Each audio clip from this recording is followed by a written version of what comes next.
वंदे मातरम। स्वागत है आप सभी का। आज हम देखेंगे कि अब तक हमने जो गुणधर्म पढ़े हैं वो गुणधर्म पढ़ने की कोई सार्थकता है या नहीं है। क्यों पढ़े हैं वो गुणधर्म कैसे हमारी कैलकुलेशन को आसान करते हैं, इस चीज को समझने का प्रयास करेंगे हम इस एग्जाम्पल की मदद से। तो चलिए शुरू करते हैं और समझते हैं कि ये गुणधर्म हमारे लिए उपयोगी है या नहीं। हम यहां देख रहे हैं ये सवाल, और इस सवाल को हमें करना है सॉल्व। आपको पता है यहां केवल जोड़ और बाकी हो रहा है, तो जोड़ और बाकी करने के लिए हम क्या करते हैं, सबसे पहले एलसीएम लेते हैं। तो अगर हमें क्रम विनिमयता और साहचर्यता का ज्ञान नहीं है, वो गुणधर्म हमें पता नहीं है, तो हम कैसे ऐड करेंगे। हम इनको सबको जोड़ेंगे इनका लघुत्तम लेके। तो लेते हैं लघुत्तम और जोड़ते हैं और देखते हैं कि इस तरह से कैलकुलेशन में और गुणधर्मों के उपयोग से जो कैलकुलेशन करेंगे उसमें कोई फर्क है या नहीं है। तो लीजिए, सबसे पहले हम क्या करेंगे, सबसे पहले हम एलसीएम लेंगे और एलसीएम कितना आएगा उसको लिख देंगे हम यहां। अब एलसीएम कितना आएगा, तो एलसीएम लेके देखिए, पहले हर का एलसीएम लेते हैं। जो हर में संख्या होती है यानी बटे में जो नीचे वाली संख्या है उनका लघुत्तम लिया जाता है। तो मैंने लिखा 7, 11, 21 और 22, और इनका मैं निकालता हूं एलसीएम। तो देख रहा हूं कि यहां 2 का भाग 22 में जाता है, तो दे लेते हैं। 7 में जाएगा नहीं तो 7 भी ऐसा का ऐसे, 11 में जाएगा नहीं तो 11 भी ऐसा का ऐसे, 21 में जाएगा नहीं तो 21 भी ऐसा का ऐसा लिखेंगे। 2 का भाग 22 में जाएगा कितनी बार, 11 बार। अब हम देख रहे हैं कि 2 के बाद 7 का भाग भी जा रहा है किसी संख्या में, इसमें 7 में, तो एक बार जाएगा यहां, और 11 में जाएगा नहीं तो 11 एज इट इज, और 7 या 21, 3 यहां जाएगा, फिर 11 में नहीं जा रहा। अब हम देख रहे हैं कि ये 3 है तो हम 3 का भी भाग दे देते हैं। 1 11 में भी नहीं जाएगा तो 11, 3 एकम 3, और फिर से वापस 11 का 11, क्योंकि 11 में भी 3 का भाग नहीं जा रहा है। फिर हम फिर से भाग देंगे, अब भाग जाएगा 11 का, 1 का 1 आएगा, 11 एकम 11, फिर 1 का 1, और फिर 11 एकम 11। देख रहे हैं कि लास्ट में 1 1 1 आ गया सब जगह, तो इसका मतलब हमारा एलसीएम आ गया, और एलसीएम क्या होगा, इनका मल्टीप्लीकेशन, इनका गुणा। तो कर देते हैं गुणा। 11 तिया 33 और 7 दूनी 14, तो इस 14 को हमें 33 से गुणा करना है, हमें एलसीएम प्राप्त हो जाएगा। 3 चौक 12 का 2 हासिल 1, 3 एकम 3 और 1 4। फिर इस 3 से गुणा करेंगे तो 3 चौक 12 का 2 हासिल 1, और 3 एकम 3 और 1 4।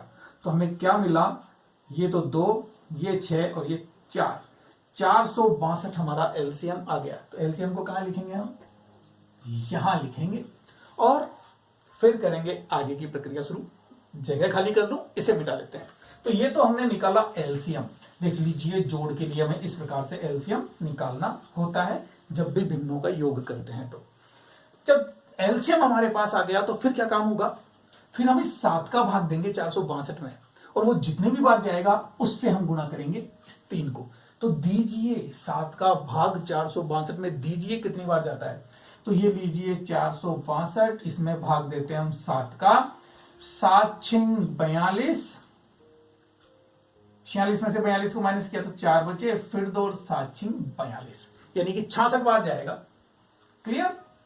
तो 66 को हम गुणा करेंगे इस 3 से, तो 66 को 3 से गुणा भी कर दीजिए 7 का 7, जो आएगा वो हम यहां लिखेंगे।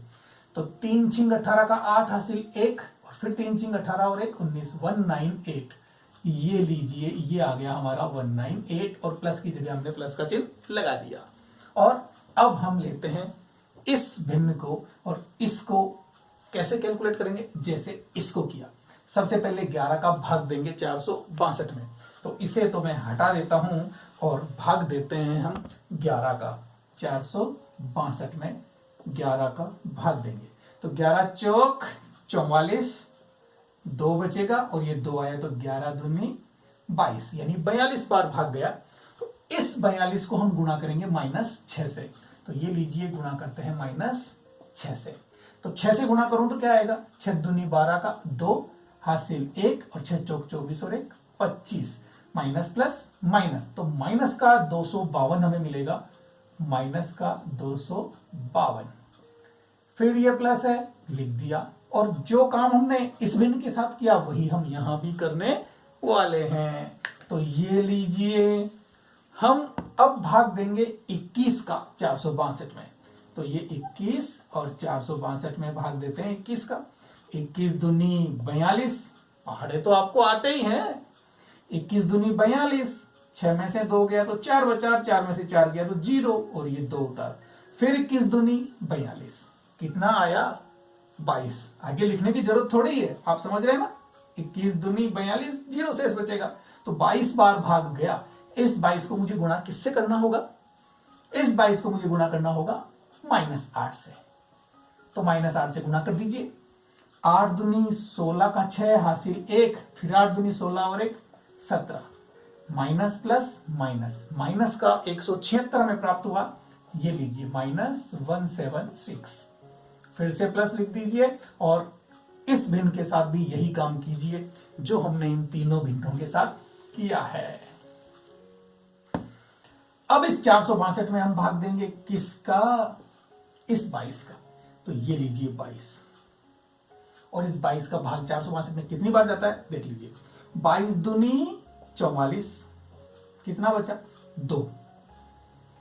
फिर इस 2 को और उतारा तो 22 से कम 22, भाग गया 21 बार। इस 21 से हम गुणा करेंगे किसको? 5 को। और आप जानते हैं 21 पंजे 105, तो वो 105 हमारा कहां आएगा? यहां पे। तो इस तरह से हमने एक कदम आगे बढ़ा लिया और इन भिन्नों का योग किया, और योग किया तो अब आगे की कैलकुलेशन भी कर लीजिए। अब इनको सॉल्व करना है। देखिए ब्रैकेट के पास यहां पर 2 चिन्ह है और ब्रैकेट का मतलब होता है गुणा, तो इन दोनों को हमें गुणा करना होगा। तो पहले तो मैं 198 लिख दूं, plus minus minus 252 plus minus minus 176 और प्लस 105, और बटे में कितना है हमारा? 462। क्लियर हुआ? अब आप देखिए कि इन्हें कैसे सॉल्व करेंगे। इन्हें सॉल्व हम करते हैं कि एक जैसी चिन्ह वाली संख्याओं को एक साथ जोड़ के लिखते हैं। पहले तो ये प्लस की संख्या है और ये भी प्लस की संख्या है, तो इन दोनों को एक साथ ऐड करके यहां लिखते हैं। तो ऐड करते हैं साहब, 5 और 8, यानी 5 और 8 को जोड़ूं तो कितना मिलेगा? 8 और 5 13 का 3 हासिल 1, और 1 और 0 तो 1 और 9 10 का 0 हासिल 1, और 1 और 1 2 और 1 3, ये मिला मुझे 303। अब इन माइनस वाली संख्याओं को भी मैं जोड़ के यहां लिख देता हूं, और जोड़ने पर हमें चिन्ह माइनस मिलेगा, इसलिए मैंने माइनस पहले ही लगा दिया। तो इन दोनों को भी जोड़ के लिखते हैं, क्योंकि हम जानते हैं समान चिन्ह वाली संख्याओं को एक साथ जोड़ दिया जाता है। तो 6 और 2 कितना हुआ? 8, 7 और 5 कितना हुआ? 12, 12 का 2 तो हासिल 1, 1 और 2 3 और 1 4, 428। ये 428 आ गया, और बटे में 462 तो है ही। अब इसको सॉल्व कीजिए। ये दोनों संख्याएं हम देख रहे हैं कि ये ऋणात्मक है और ये धनात्मक है, तो हमें क्या करना होगा? घटाना पड़ेगा। 428 में से 303 को घटा दीजिए और देख लीजिए सिंपली 400 में से 300 गए तो 100 बचा, 28 ऊपर का ऊपर है, 28 में से 3 गए तो कितना बचा? 25, यानी 125 बचेगा। काहे का? माइनस का। वैसे आप घटा के देख सकते हैं क्योंकि आपको घटाना आता है। ये लीजिए, ये हमारा आ गया आंसर, यानी हमारी कैलकुलेशन करने के इस वे से हमें आंसर इस प्रकार से मिल गया। अब इसी सवाल को हम करेंगे हमारे साहचर्यता और क्रम विनिमयता गुणधर्म को यूज करते हुए। कैसे? आप इसका स्क्रीनशॉट ले लीजिए, क्योंकि मेरे पास जगह नहीं है, इसलिए मुझे इसे मिटाना होगा। तो मिटा दूं। सवाल वही है और सॉल्व करेंगे हम साहचर्यता और क्रम विनिमयता का यूज करते हुए। तो देखिए, हम यहां देख रहे हैं कि ये 11 और ये 22 एक जैसी संख्याएं हैं, जिनमें 11 एकम 11, 11 दूनी 22, और 7 और 21 एक जैसी है, क्योंकि दोनों एक ही पहाड़े में आती हैं, ये दोनों भी एक ही पहाड़े में आती हैं। तो क्यों ना हम इन दोनों को 7 और इन दोनों को 7 कैलकुलेट कर लें, उसके बाद देखेंगे क्या करना है। तो क्रम विनिमयता को यूज करते हैं, और इसको मैं इसके साथ लिख देता हूं, यानी मैं लिखता हूं 3/7 प्लस माइनस का 8/21। इन दोनों को पास लिख के इनको सोल्व करता हूं, और फिर इन दोनों को पास में लिख के इनको सोल्व करता हूं। माइनस का 6/11 और प्लस 5/22। ये लीजिए, इस प्रकार से मैंने क्रम विनिमयता का यूज किया और इनको साथ साथ लिख दिया। अब यहां क्या देख रहा हूं, ये 7 और ये 21 एलसीएम निकाले हैं अगर हम दोनों का, तो हम जानते हैं कि इसका एलसीएम 21 ही आएगा। क्यों? क्योंकि 7 की टेबल में 21 आता है, 7 के पहाड़े में 21 आता है, तो आप चाहे निकाल के देख लीजिए, सिंपली पता लग जाता है एलसीएम क्या है। वह छोटी से छोटी संख्या जो दी गई दोनों संख्याओं से विभाजित होती है, और 7 से 21 विभाजित हो रहा है तो 21 से तो 21 विभाजित होगा ही, इसलिए एलसीएम कितना 21। देख लीजिए इतना फर्क पड़ता है कि हमें सीधा सीधा एलसीएम दिख रहा है। 7 का भाग 21 में दूंगा, 7 या 21 3 बार और 3 3 9, ये लीजिए।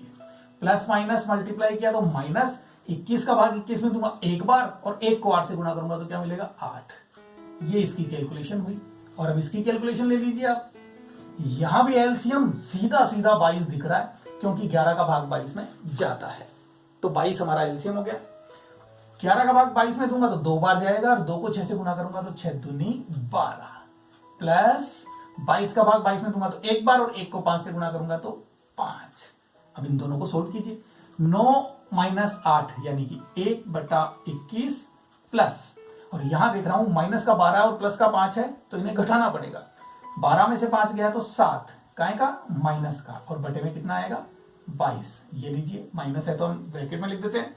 अब इनका एलसीएम निकालते हैं, और इनका एलसीएम आप जान रहे हैं कि दोनों का भाग एक दूसरे में नहीं जाता, तो एलसीएम कैसे निकलेगा, इसको इससे मल्टीप्लाई कर दीजिए, गुणा कर दीजिए सीधा सीधा। 22 को 21 से गुणा कर दीजिए। कैसे करेंगे गुणा, आपको मैं बहुत आसान ट्रिक बता रहा हूं। देखिए 2 से गुणा करते हैं, इसको लिखने की जरूरत नहीं है। इस 2 से इस 21 को गुणा कीजिए तो 21 दूनी 42, ये लिखा 42। फिर 21 को इस 2 से गुणा कीजिए, ये लीजिए 21 दूनी 42। क्योंकि जब भी आप इनको इस प्रकार से गुणा करेंगे तो 2 एकम 2, फिर 2 दूनी 4, फिर यहां गुणा का निशान लगाएंगे। मैंने इसीलिए ये जगह खाली छोड़ दी। तो अपने माइंड को यूज कीजिए, दिमाग में चित्र बनना चाहिए। तो चित्र बन रहा था मेरे दिमाग में, तो मैंने इसको ऐसे लिख दिया डायरेक्ट, और समय बचा मेरा, तो मुझे गुणा करने पर क्या मिला 462। तो मैं इसे लिखूंगा यहां पर, क्योंकि ये मेरा एलसीएम होगा। 21 में 462 का भाग दूंगा तो पता है 22 बार जाएगा, मुझे भाग देने की जरूरत नहीं है। क्यों, क्योंकि 462 इन दोनों का मल्टीप्लीकेशन ही तो है, इन दोनों को गुणा करने पर ही तो मिला है। और जब भी दो संख्याओं को गुणा करते हैं तो 21 का भाग 462 में दूंगा तो 22 बार जाएगा, और 22 का भाग 462 में दूंगा तो 21 बार जाएगा। यानी मुझे भाग देकर देखने की आवश्यकता नहीं पड़ेगी। देख लीजिए इतना फर्क पड़ता है। तो लीजिए हम करते हैं कैलकुलेट। 21 का भाग 462 में दूंगा 22 बार जाएगा, 22 को 1 से गुणा करूंगा तो 22 से कम 22, प्लस माइनस माइनस। 22 का भाग 462 में दूंगा तो 21 बार जाएगा, और 21 को 7 से गुणा करके मैं यहां लिख दूंगा, तो 7 एकम 7 और 7 दूनी 14, 147। सॉल्व कर दीजिए और लिखिए इसकी वैल्यू क्या बची। देखिए 147 में से 22 माइनस करना है। इसे इरेज कर दूं और आपको मैं माइनस करके बता देता हूं कि कैसे माइनस करेंगे। 147 में से 22 माइनस कर रहा हूं, तो यहां बचा 5 और यहां बचा 2 और यहां 1। 7 में से 2 गया तो 5, 4 में से 2 गया तो 2 और 1 का 1, 125 आया है, और बटे में 462 है। बड़ी संख्या माइनस की है तो ये 125 माइनस का है, और वही आंसर है जो अभी पहले आया था। लेकिन आपने क्या देखा कि इस दिमाग को कष्ट दिए बिना हमने फटाफट इस सवाल को सॉल्व कर दिया। तकलीफ बहुत कम हुई, इजी कैलकुलेशन हो गई। समझ में आ रहा है आपको? आप खुद सोचिए, इससे पहले जो सवाल किया उसमें और जब हमने क्रम विनिमयता का यूज करके इस सवाल को किया तो इस विधि में, दोनों में कैलकुलेशन में कोई फर्क है? कैलकुलेशन आसान हो गई या कठिन हो गई?